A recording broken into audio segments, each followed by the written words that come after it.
今天呢，给大家修一台2万多的华为手机，除了一个贵啊，别的就不好说了。哎，这个屏幕删了吗？中间，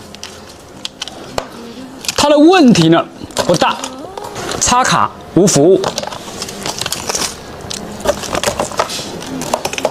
机器是2修的，已经被修过什么地方呢？我们先过一遍之后，然后呢，我们看看这个机器的最终问题在哪里。对定滤波这边已经被动过了，这个屏幕也被动过了，有点歪。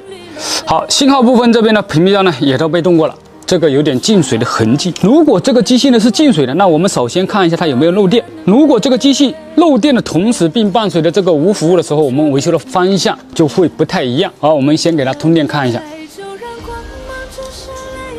漏电为28毫安，我们先取下被修过的这个信号小板，我们来看一下28毫安的漏电能不能消失，看看漏电是来自于这个小板，还是来自于其他部分。4个罩子这里呢，能引起漏电的只有这1个罩子，这3个罩子呢是信号的。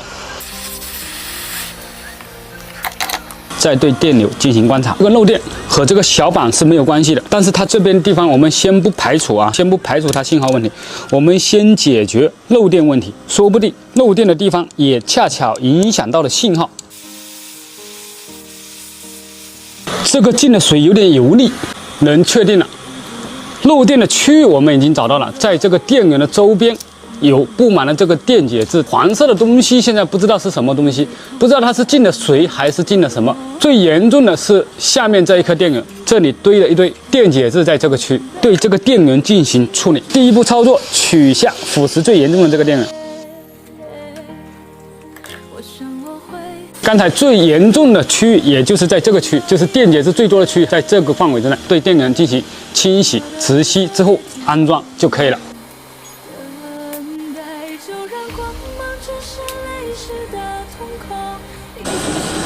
把黄色的区域全部也要跟它清洗干净。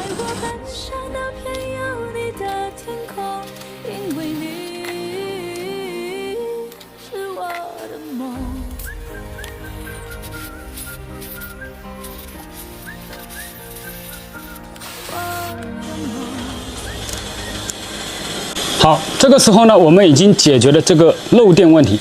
接下来呢，我们解决信号问题。拿出拆下来的小板。先把这些屏蔽罩挨个的先拆掉，看一下。拆下这个屏蔽罩，我们就能看到这边有腐蚀很严重的地方，在这个区域。接着拆剩下的屏蔽罩，看一下，其他地方还好的，不拆了。我们直接修这个腐蚀的区域。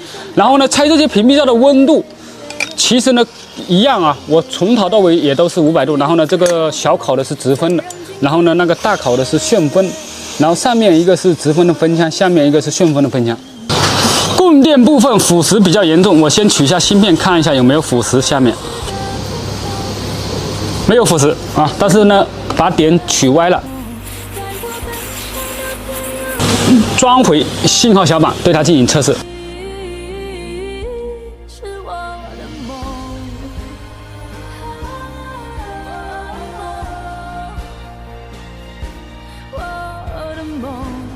好，我们再看一下装上信号部分之后呢。温度高的时候呢，有1-2个毫安是正常的。这个时候呢，我们进入试机。